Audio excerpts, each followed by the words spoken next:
Anthony Hartwig here with a Coach's Corner, Boardman girls basketball, Jeff Hammerton. It's hammer time. And joining us today, Coach, thank you so much for taking the time to join us. Thank you, Anthony, and thank everybody over at YSN for everything you do for high school sports. It's just tremendous. You got it. And, last year was a great year for Boardman basketball. You had a lot of exciting wins, a lot of comeback victories. First question is, what kind of things are you taking from last year into this year? What kind of lessons learned, et cetera, et cetera? Coming back in after taking 3 seasons off, it was a big partaking. The number one goal was to get numbers back, and we wanted to have basketball at all 3 levels, which was freshman, JV, and varsity, obviously, and we were able to do that last year. And then on top of that, the icing on the cake was to see the improvement of the team as the year went on. We opened that season last year 1-3. Our first game at Marlington, knowing what we know now, how good that basketball team was, we're like, oh man, are we a little over our head right now? But we stayed the course, and you're right, we had some great wins along the way. The one against West Branch at home sticks out. Multiple overtimes, had to hit a free throw late to win that game, and a couple comebacks against Howland, and then the tournament win against Austintown Fitch. So we're hoping to build that momentum. I mean, we lose 6 seniors, but we do return a really good core of girls, and we're hoping to just build on that momentum. Tell you what, I'll never forget that West Branch game. That was unreal. The plays you guys made just to save that game. I remember West Branch had a breakaway that could have won the game, and Mackenzie Riccatelli comes out of nowhere to get a block to keep that game going. Just probably the game of the year that I broadcasted last year. Incredible. Yeah. So now we look into this year. It's amazing, though, your memory. That's exactly what's that part of the game is what I remember the most, too. Right. I remember that going the other direction, going, oh, my God, I think we just lost this game. That's what I thought. Yeah, it was pretty special. And the fact that, West Branch, the girl running it back was, a soccer star, really fast, Chloe Dennison. I was like, this is not going to be good for Boardman, but Mackenzie Riccatelli is pretty dang fast, too. Let's talk about your roster, Mackenzie Riccatelli and all the other girls that you have on the floor this year. Shout them out, and let's hear the names that Boardman fans need to know. Well, first of all, you're right. You start with Mackenzie. Riccatelli last year averaged over 15 points a game during the season, and then in AAC play, which we break those stats down a little bit too. She bumped that up to over 18 points a game in AAC play, and then we have 2 other great seniors that are just doing an awesome job of leading this team right now. And that is MC Worth, Mary Catherine. MC didn't play her freshman and sophomore year. She came back last year and, had a nice role for the team, filling in as a big coming off the bench. But this year we're going to ask her to start, and we're going to ask her to be physical and be able to play both inside and outside. She's been shooting it pretty well from the 3. And Sam Dubel, Sam had some tough luck where she tore her ACL, and that's never an easy injury to come back from her sophomore year. And it kind of puts you back, when you come back, you're still not 100%. And so she's now back. And let me tell you, she looks quicker and faster than I can remember. So those are 3 seniors that I'm very excited for. Kenzie, again, 4-year starter and a great leader. Juniors, we have 4 juniors, and 2 of them will start for us, Ava Freeborough and Sarah Barrow, who names that Boardman fans probably know from the soccer field, and Barrow's in track, and Freeborough in the spring does softball. But Freeborough has started since her freshman year here at Boardman, so she'll be a 3-year starter for us. And Sarah Barrow last year, her role just, as the year went on, increased. And this year, we're expecting her to be a force on the boards. Our other 2 juniors, Tori Strines.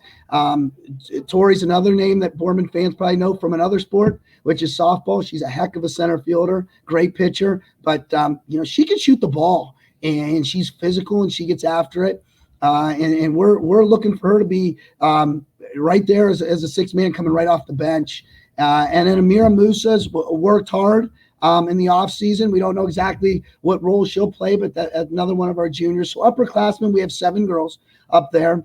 We're going to look for a couple sophomores that might get some time. We've been trying to work them in. And, Anthony, that's the fun part of this part of the season. It's like a puzzle. You're trying to fit combinations in, rotations in, and see how that works. And those two sophomores that we've been working out is Jocelyn Torres and Janessa Prisby, who have never played in a varsity basketball game, and we're looking to them maybe to give us some minutes. And you might see a freshman here or there. We've been trying to work Michaela Rivera into the rotation a little bit. She's a shooter, a guard as a freshman. So you never know. And I might, some of the rest of the team, I didn't say their name. We have 23 girls on the team, but you never know who will step up and might fill one of those roles.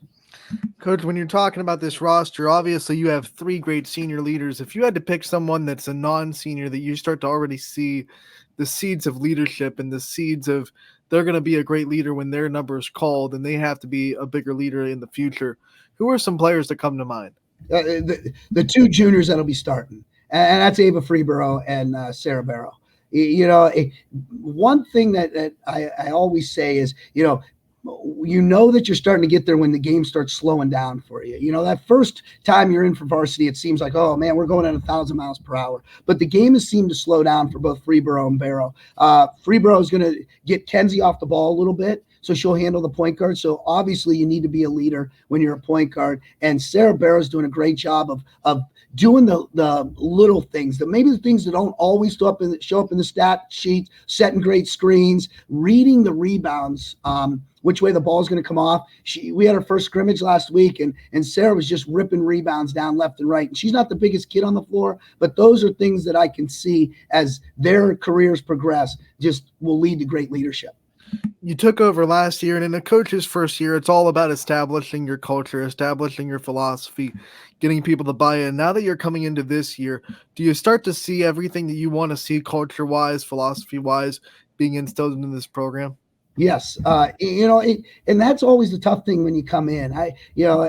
Any new coach, no matter whoever you follow or whatever, you're going to do things a little differently, and there's going to be change.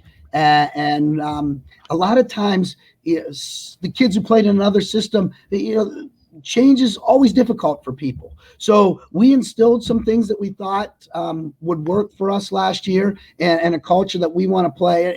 And that culture starts at the defensive end.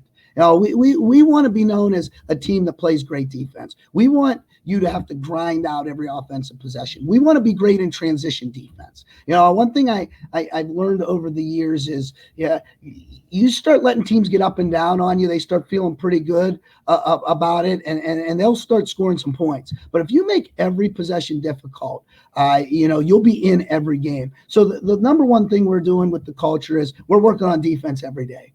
And the really good teams in the area that you play, that's what they do too. They'll get into that half court man to man, and they're talking and they're making the screens they're difficult, and they're switching them or they're doubling them, and that's what makes you tough as a team. Well, that's what we're looking for, that toughness in the defensive end. And then finally, the other culture that thing that we're trying to implement here with our culture is we want to play fast. We want to get up and down the floor. We want to get in transition ourselves. I talked about our transition D, but we'd like to turn that defense into instant offense and get some easy opportunities. Coach, when you talk about this schedule, you have to start with the league. The AAC is so good at girls basketball. Talk about the conference and kind of how you see it shaking out this year. I've been asked this question a couple times, and you have to start. And when you're looking at the AAC with Canfield right off the bat, I mean, that's a team that went 21-1 last year and made it to the regional finals. So what you're going to get with Coach Reel, Coach Pav over there, and you better be ready. Talking about the defense, they really do it well at the defensive end. The Howland Tigers, Howland returns everybody. Coach Pounds has everybody coming back. He didn't have a senior on his roster last year, and he had some really talented players. Plus, I hear that 8th grade class coming up has got some influx of players as well. Fitch always is going to – the Boardman Fitch game is always going to be one of those games.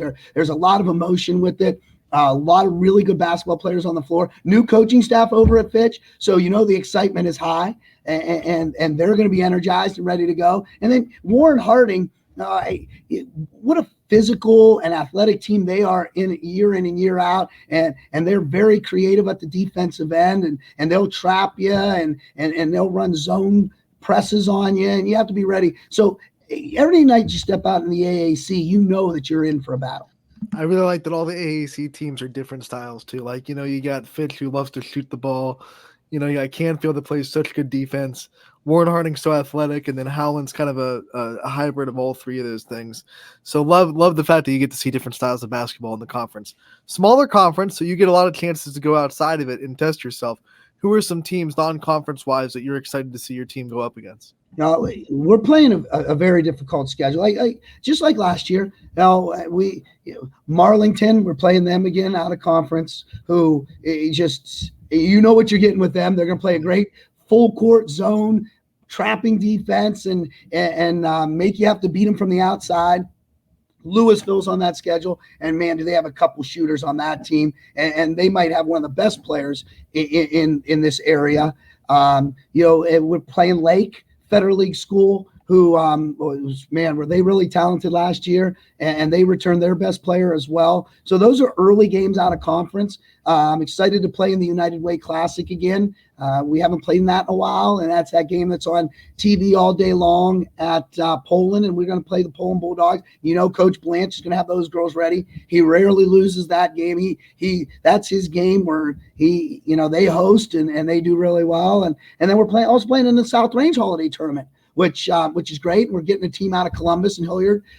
So the early part of that schedule before the first of the year, we're playing some really good teams. And then on the back end out of conference, you look at Cardinal Mooney, always a team our girls get excited to play. It's a big rivalry game.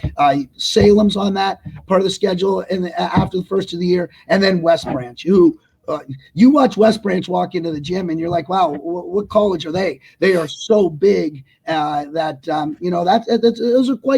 that's quite a schedule, and they really challenge you.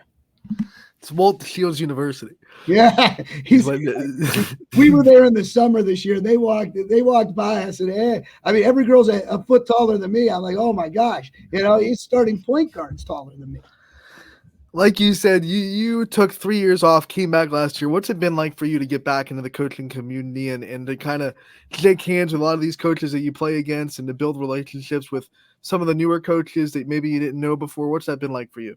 Yeah, one thing is, if you've been in this long enough, it isn't easy. And you really respect what everybody else is doing. If you're gonna coach and you're gonna do it right, the time that's put into this. So it's just great getting back. And everyone thinks, oh man, we're playing so and so. That's what a big rivalry. That's coach can't stand this coach. A lot of time, it's like I said before, it's pure respect. Everybody's out there for a same goal. They want to make their teams the best that they can be based on their rosters. Plus, they're doing it the right way for the kids. So it was great to get back into it. I'm not going to lie. There are times where I'm feeling a little exhausted. You're teaching all day, and then you're coming back into the gym. But I love it, and I wouldn't give it up for anything. Coach, we know that you get all the interviews, you get all the limelight, but you got great staff behind you that you couldn't do without. So I want to give you the time to highlight your coaching staff and the people that are helping you out this year. Yeah, I'm glad you did, Anthony, because you're absolutely right. And I was going to mention them at some point. I say this all the time at all my meetings with parents when we have these preseason meetings and at the banquet at the end of the year. You're exactly right. The head coach gets all the credit or gets all the blame, gets the interviews and all this stuff that people think, it's the limelight or whatever that may be. But when we put a staff together last year, I was very fortunate. The first person that's with me this year that I want to highlight is my varsity assistant, and that's Brian Terleski Jr. Little Brian is Coach Michelle's grandson. His mother was Christine, who was one of the greatest players to ever play at Boardman basketball. He's been in the gym since I can remember, and his passion for basketball is second to none. And, I'm very lucky to have him on staff. And there are a lot of times where, I will just blow a whistle and I'll be like, little Brian's in charge for the next 5 to 10, 15 minutes. And he knows exactly what to do. There was someone else helping me in the varsity this year, her first year on staff, and we are so lucky to have her, is Annie Pavlansky. When you get these, and I call them kids, but they're teachers now, and they're in their 20s. But Annie played against us when we played against Lakeview, and I remember what a great shooter she was, and what a great player she is, and she went on to play at Kent State, and now she's helping our girls, which we feel really lucky for. My JV head coach is Don Riccatelli, who, if I ask him to do anything, he gets it done. And I say this all the time. Everybody should be lucky enough to have a Donnie Riccatelli on staff, and very fortunate does. He runs my youth program, which would just be so much work on top of everything else I have to do. He takes that and he just runs with it. Does the JVs, and he does a lot of stuff behind the scenes. Our freshman coach this year is Allie O'Brien, and Allie played for Coach Michella at Boardman when she was here, and to have her back for a second year in a row, it makes us ecstatic that ex-players are here. And speaking of ex-players, Lauren Gabriel played for me, an unbelievable player, went to play at Mount Union. Now full-time job. She's driving to Pittsburgh, the other side of Pittsburgh, to work full time. But then when she can help us in the gym, she does. So it's a great staff. I'm lucky to have all of them, and not only me, but our girls are very fortunate to have that group. Guess everyone needs a Pavlansky on their staff, right? You gotta have it. It's the key to success. Yeah, absolutely. It seems like there's a lot of Pavlansky's coaching. They're everywhere. They're everywhere, Coach. Got one at Canfield, one's helping out at South Range, got one at Boardman. They're everywhere. Yeah, for sure. Coach, I want to thank you for your time. Before we let you go, one of the things that we're asking all the coaches this year is about the love of the game. We all love it, whether we're broadcasting the games, playing the games, coaching the games. We love the sport of basketball. When did you fall in love with the sport of basketball? Can you pinpoint a time in your life when you really went from liking the sport to loving it? I have to say when I was really young, one of the things when I was little, on Saturday mornings, kids would watch cartoons or play video games, and that really wasn't me. I would watch highlights of games, or just try to watch as much sports as possible. And it just isn't just basketball. I think my passion of sports grew from when I was really small, and then I was very fortunate to have loving parents who still come to all my games, who supported any sport that I did. I whether it was baseball, my dad would work full time at General Motors, come home and pitch to me for an hour to work on my swing, or the basketball hoop out front, where my uncle who lived down the street would come down, and my dad, and we would just shoot for hours, playing pig and horse and things like that. And it just, those are things that, I remember as a young kid falling in love with sports, being able to do that. And sometimes I say the kids today have so much stuff with their phones and social media, that the passion for sports isn't the same, that we had when we were a kid, because all we really had was that basketball hoop in the driveway, or, a bat and a glove, or, in the fall we had soccer balls or whatever it was. And that's where my love of sports comes from, I believe. No cartoons for Jeff Hammerton, huh? No, I wasn't a big cartoon guy at all. Nah, man. Jeff, we want to thank you so much for taking the time to join us today. We appreciate it. We wish you the best of luck this year. And we'll be there. We'll be broadcasting you all season. Can't wait to talk to you again real soon. All right. Thanks a lot. And again, I can't thank you and YSN enough for all you do for high school sports.